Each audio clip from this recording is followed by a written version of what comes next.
नमस्कार दोस्तों, cast classes की हरियाणा जीके सीरीज में मैं चंद्रहास एक बार फिर से आप सभी का हार्दिक स्वागत करता हूं। हरियाणा जीके सीरीज में हमारा जो लास्ट टॉपिक था वो कुरुक्षेत्र डिस्ट्रिक्ट था। आज हम बात करेंगे कुरुक्षेत्र डिस्ट्रिक्ट के जो भी दिनांक से संबंधित है उनका पॉइंट करेंगे। कुरुक्षेत्र एक धर्मनगरी सिटी ऑफ पार्क्स के नाम से जाना जाता है। राजा कुरु के नाम पर बसाया गया शहर है कुरुक्षेत्र। और राजा कुरु जिन्होंने कुरुक्षेत्र की जमीन पर, जिसने कुरुक्षेत्र की धरती पर खुद हल चलाया था, स्वयं हल चलाया था, याद रखिएगा, उनकी भक्ति व आस्था को देखकर भगवान विष्णु वहां प्रकट हुए थे। उनकी राजा कुरु की भक्ति और आस्था को देखकर भगवान विष्णु वहां पर प्रकट हुए थे। और भगवान विष्णु ने कुरुक्षेत्र की भूमि को किस नाम से अलंकृत किया था? तो कुरुक्षेत्र की भूमि को धर्म नगरी या देवभूमि के नाम से, देवभूमि या धर्म नगरी के नाम से किसने अलंकृत किया था? भगवान विष्णु ने। कुरुक्षेत्र के हर्षवर्धन से संबंधित 6वीं शताब्दी, 7वीं शताब्दी, 8वीं शताब्दी, 9वीं शताब्दी का हमने जिक्र किया था। 11वीं शताब्दी का भी हमने जिक्र किया था। एक बार उस पिछले पॉइंट को दोबारा देखते हैं, उसके बाद में कुरुक्षेत्र डिस्ट्रिक्ट को आगे बढ़ाते। देखिए लास्ट में जो हमारा टॉपिक चला हुआ था वो कौन सा डिस्ट्रिक्ट था? तो आप याद रखिएगा, कुरुक्षेत्र डिस्ट्रिक्ट हुआ करता था। कौन सा डिस्ट्रिक्ट हुआ करता था? कुरुक्षेत्र। कुरुक्षेत्र में हमने जो लास्ट पॉइंट बताए थे वो बताए थे 1009 का और 1014 का। 1009 में थानेसर के ऊपर आक्रमण किया था। किसने? महमूद गजनवी ने। किसने आक्रमण किया था? महमूद गजनवी ने। और उस समय शासक कौन हुआ करता था? जयपाल। जयपाल का यदि टाइम पीरियड आपसे पूछे तो 1005 से लेकर 1027 तक ये जयपाल का टाइम पीरियड है। महमूद गजनवी ने थानेसर के ऊपर पहली बार आक्रमण किया 1005 के अंदर। उस समय शासक कौन हुआ करता था? जयपाल हुआ करता था। जयपाल का जो टाइम पीरियड है वो कब से कब तक था? 1005 से 1027 तक हुआ करता था। महमूद गजनवी ने थानेसर के ऊपर दूसरी बार आक्रमण किया 1014 में। महमूद गजनवी ने, याद रखिएगा, दूसरी बार आक्रमण किया।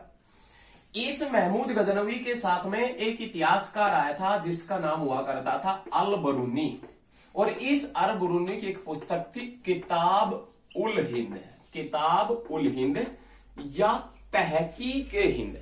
किताब उल हिंद या तहकीक हिंद। उस किताब उल हिंद या तहकीक हिंद में कौन से सरोवर का वर्णन मिलता है? तो हमने आपसे बताया था उसमें मिलता है ब्रह्म सरोवर का वर्णन मिलता है। ये हमारा लास्ट पॉइंट था। अब हम आगे के पॉइंट की बात करें तो सबसे पहले जो पॉइंट आता है वो आता है 1832 का। देखिए हम कुरुक्षेत्र में सबसे पहले दिनांक से संबंधित पॉइंटों का डिस्कशन कर रहे हैं। अल बरूनी का तक यहां तक जिक्र किया था, उसके बाद में आगे बढ़े तो सबसे पहले नाम आता है 1832 का। 1832 में एक राजा हुआ करता था जिसका नाम था राजा जमियत। इस राजा जमियत सिंह की हो गई मृत्यु। और राजा जमियत सिंह की जैसी मृत्यु हो गई, थानेसर को किस में मिला दिया गया? ईस्ट इंडिया कंपनी के अंदर। राजा जमियत सिंह की मृत्यु के बाद में थानेसर को ईस्ट इंडिया कंपनी में कब मिलाया गया? 1832 में। यहां से भाई दो क्वेश्चन पुट आउट होते हैं। यहां से पहला क्वेश्चन ये निकलता कि राजा जमियत सिंह की मृत्यु हो गई तो क्या हुआ, लेकिन ईस्ट इंडिया कंपनी में थानेसर को क्यों मिलाया गया?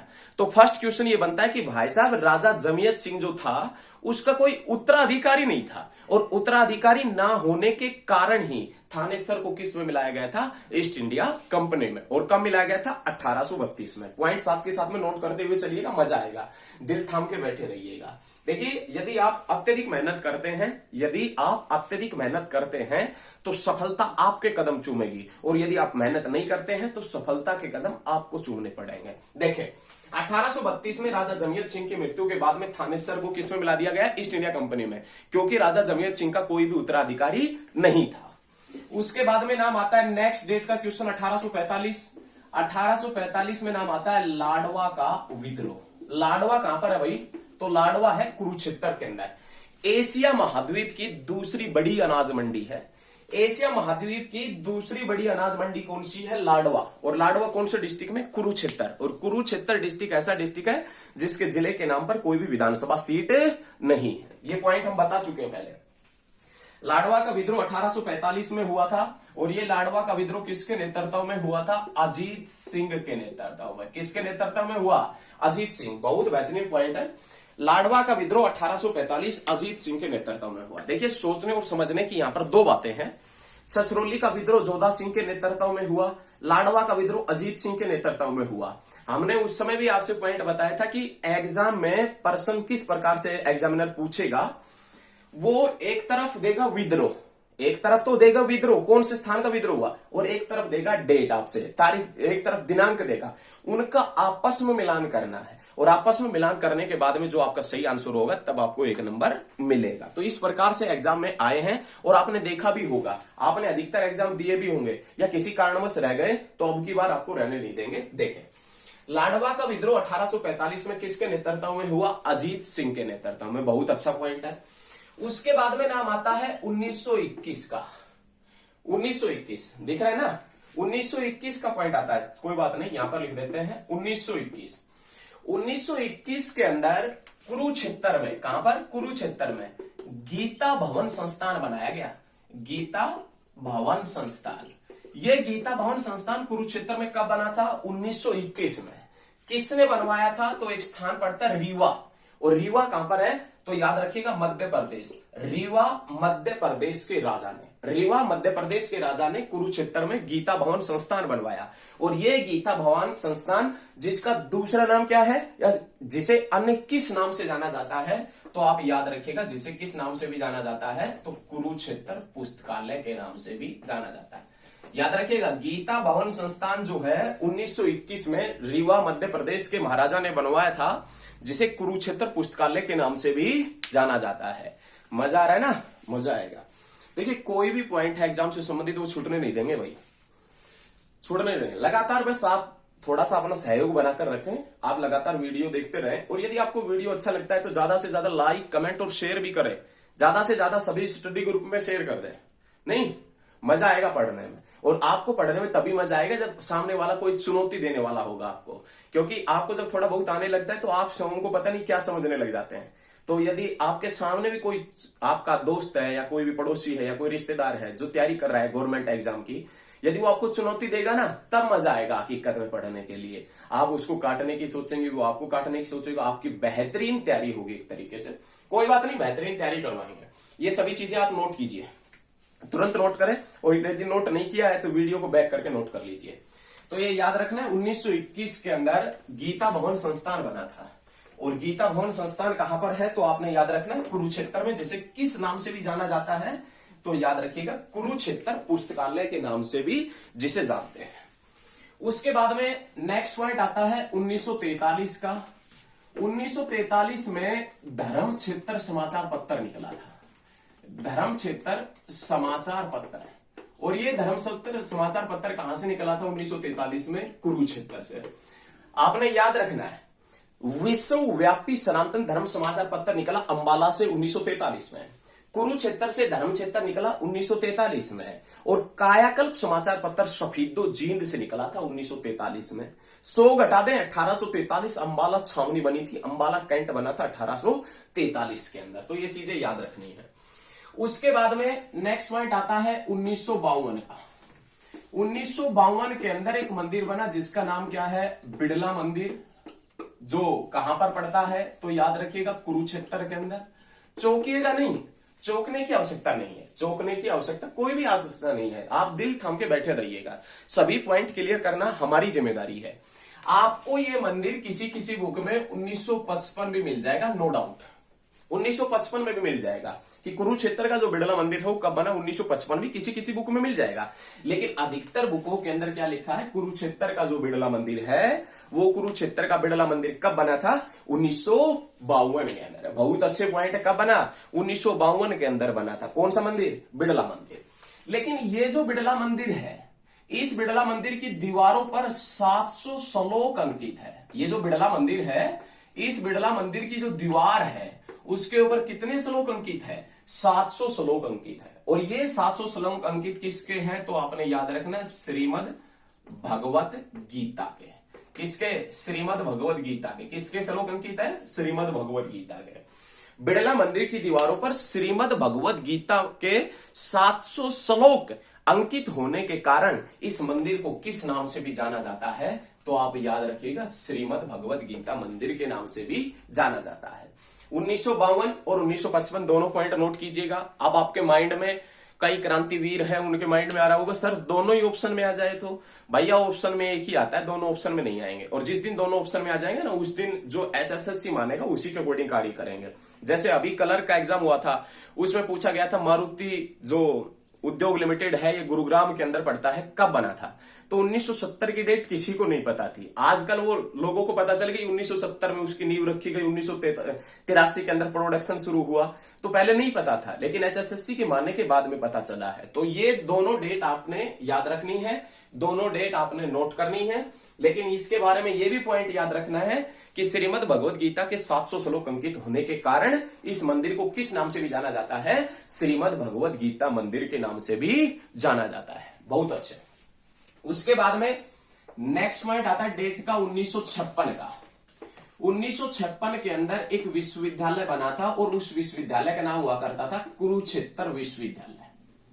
ये जो कुरुक्षेत्र विश्वविद्यालय है इसकी नींव किसने रखी थी? तो आपने याद रखना है डॉक्टर राजेंद्र प्रसाद ने। डॉक्टर राजेंद्र प्रसाद जो भारत के प्रथम राष्ट्रपति हुआ करते थे, ये याद रखिएगा। बहुत अच्छे, बहुत अच्छे भाई, बहुत अच्छे। लगातार इसी तरह आप कार्य करते रहे। 1956 में कुरुक्षेत्र यूनिवर्सिटी की नींव रखी गई। कुरुक्षेत्र यूनिवर्सिटी की नींव डॉक्टर राजेंद्र प्रसाद जो भारत के प्रथम राष्ट्रपति थे उन्होंने रखी थी।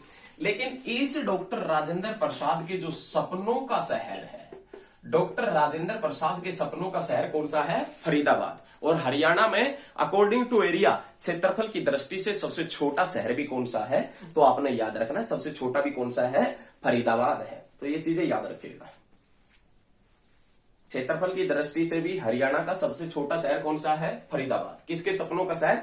डॉक्टर राजेंद्र प्रसाद। और डॉक्टर राजेंद्र प्रसाद ने कौन से विश्वविद्यालय की नींव रखी? कुरुक्षेत्र विश्वविद्यालय की। कब रखी थी? 1956 के अंदर। लेकिन कुरुक्षेत्र विश्वविद्यालय में सबसे पहले कौन से विभाग की शुरुआत हुई थी? संस्कृत विभाग की। और संस्कृत विभाग की शुरुआत कब हुई थी? तो आपने याद रखना है 1959 के अंदर, 1959 के अंदर। उसके बाद में कुरुक्षेत्र विश्वविद्यालय के 2 पॉइंट और हैं, बहुत बेहतरीन, वो नोट कीजिएगा। सबसे पहले नाम आता है भगवान पुराण की। भगवान पुराण की, भगवान पुराण की 2 हस्तलिखित प्रतिलिपियां। भगवान पुराण की 2 हस्तलिखित प्रतिलिपियां कहां से मिली है? तो आप याद रखिएगा कुरुक्षेत्र विश्वविद्यालय से। कहां से? कुरुक्षेत्र विश्वविद्यालय से। उसके बाद में जो सबसे इंपॉर्टेंट पॉइंट है कुरुक्षेत्र विश्वविद्यालय का वो देखें। कुरुक्षेत्र विश्वविद्यालय के अंदर, कुरुक्षेत्र विश्वविद्यालय के अंदर, कुरुक्षेत्र यूनिवर्सिटी के अंदर हस्तलिखित संग्रहालय की स्थापना किसने की थी? कुरुक्षेत्र विश्वविद्यालय के अंदर हस्तलिखित संग्रहालय की स्थापना किसने की? ये संग्रहालय, हस्तलिखित संग्रहालय की स्थापना किसने की? तो आप याद रखिएगा पंडित स्थाणुगुप्त शर्मा ने। किसने? पंडित स्थाणुगुप्त शर्मा ने। कुरुक्षेत्र विश्वविद्यालय के अंदर हस्तलिखित संग्रहालय की स्थापना किसने की थी? पंडित स्थाणुगुप्त शर्मा ने इसके अंदर हस्तलिखित संग्रहालय की स्थापना की थी। तो ये पॉइंट नोट कीजिएगा, बहुत अच्छा पॉइंट है, सारे पॉइंट क्लियर करते हुए चलिएगा।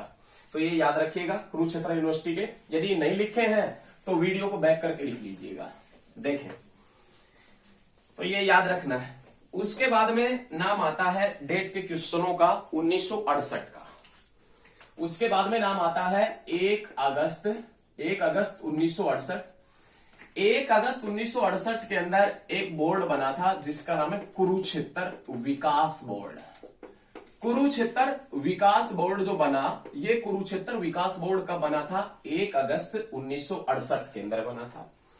ये कुरुक्षेत्र विकास बोर्ड किसके प्रयासों से बना था? तो आप याद रखिएगा, यदि प्रयास पूछे किसके प्रयासों से बना था तो गुलजारी लाल नंदा, गुलजारी लाल नंदा के प्रयासों से। ये वही गुलजारी लाल नंदा है जो योजना आयोग 1950 के प्रथम उपाध्यक्ष बने थे।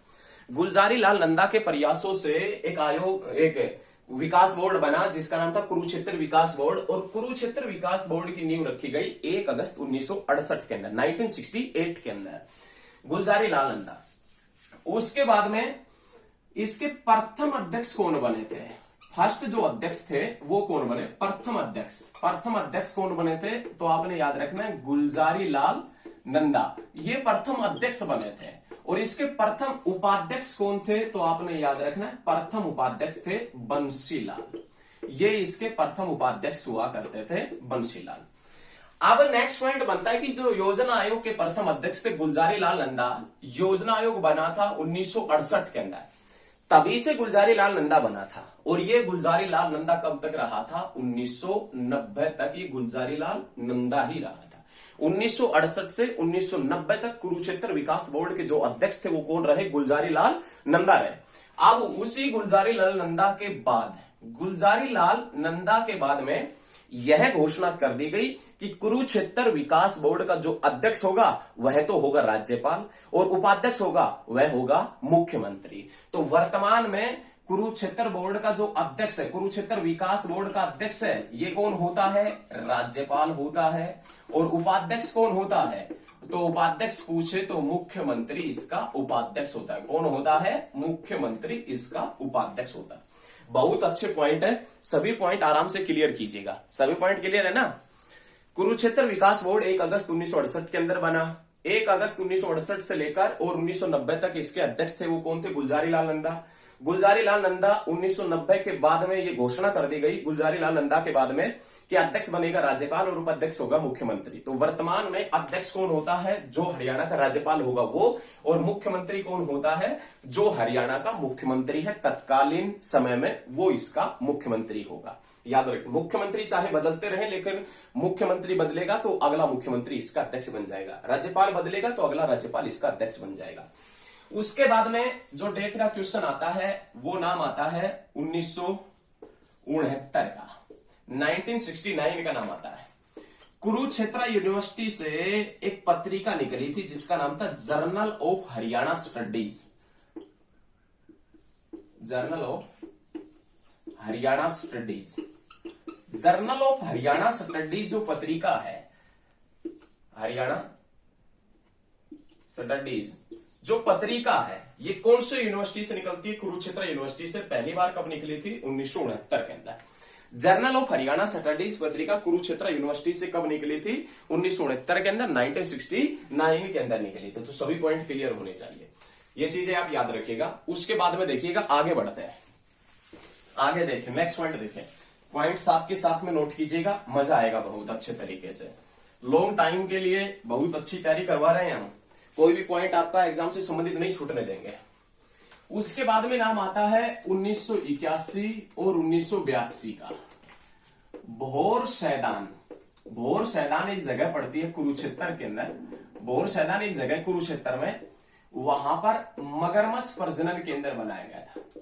मगरमच्छ प्रजनन केंद्र, मगरमच्छ प्रजनन केंद्र जो है वो कहां पर पड़ता है? भोर सैदान।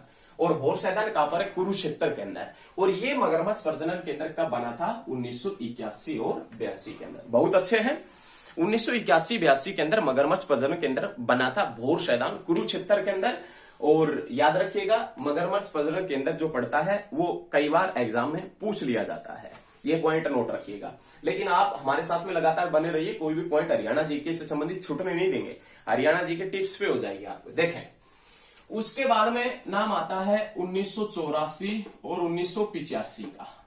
1984-85 के अंदर एक चीनी मिल बनी थी और उस चीनी मिल का नाम है शाहबाद सहकारी चीनी मिल।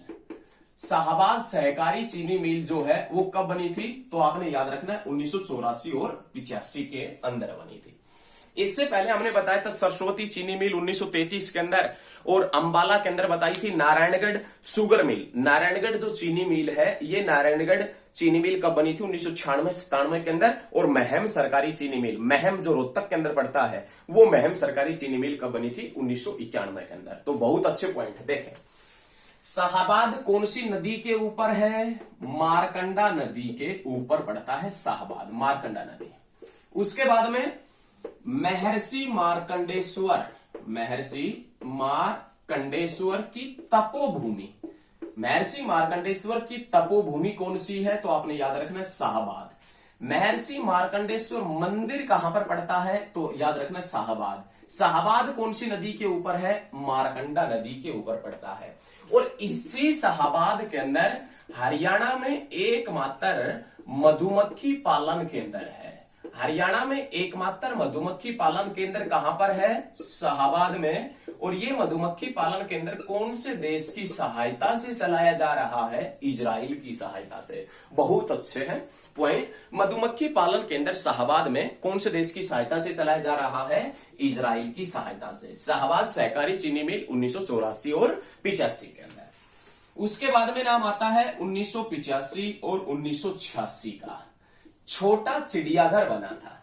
छोटा चिड़ियाघर या लघु चिड़ियाघर। और ये लघु चिड़ियाघर कहां पर पड़ता है? तो आपने नोट करना है पीपली के अंदर। और पीपली कहां पर है? कुरुक्षेत्र के अंदर। यदि ये पूछे कि पीपली कौन से नेशनल हाईवे के ऊपर है, तो पीपली NH-44 के ऊपर, जिसका पुराना नाम NH-1 है, लेकिन वर्तमान में उसे किस नाम से जानते हैं? NH-44। याद रखिएगा, छोटा चिड़ियाघर, लघु चिड़ियाघर 1985-86 के अंदर कहां पर बना था? पीपली कुरुक्षेत्र के अंदर। उसके बाद में जो नेक्स्ट डेट का क्वेश्चन आता है वो 1987 का आता है। 1987 और 1987 के अंदर बना था श्री कृष्ण संग्रहालय। कौन सा संग्रहालय? श्री कृष्ण संग्रहालय। कहां पर है? कुरुक्षेत्र में। कब बना था? 1987 में।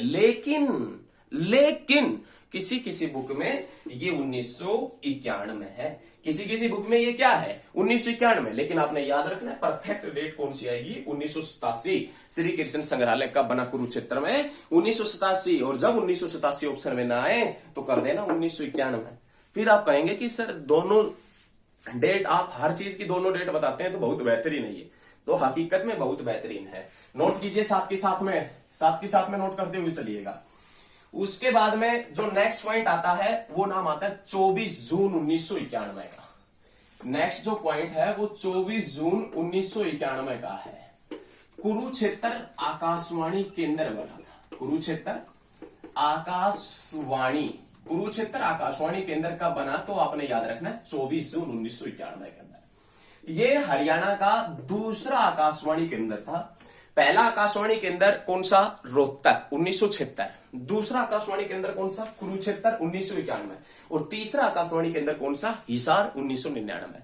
हरियाणा के अंदर आकाशवाणी केंद्र 3 है और दूरदर्शन केंद्र कितना है? 1। और दूरदर्शन केंद्र कहां पर है? हिसार में। और कब बना था? 1 नवंबर 2002 के अंदर।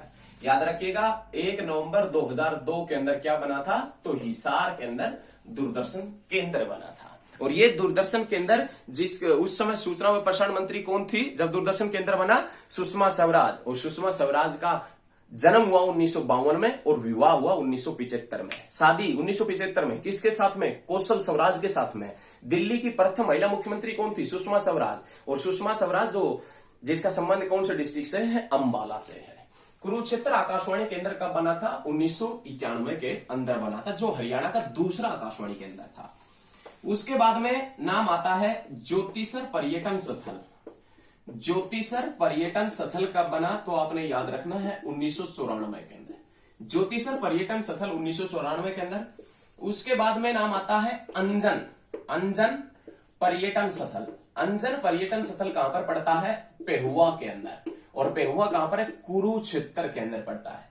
ये 9वीं सदी में घोड़ों के व्यापार का प्रसिद्ध केंद्र था, ये वहीं पेहुआ है। और इसी पेहुआ के अंदर पड़ता है अंजन पर्यटन स्थल। और ये अंजन पर्यटन स्थल कब बना था? 1999 के अंदर। अंजन पर्यटन स्थल पेहुआ के अंदर जो कुरुक्षेत्र में पड़ता है, ये कब बना था? 1999 के अंदर। तो याद रखिए 1999 के अंदर अंजन पर्यटन स्थल बना था।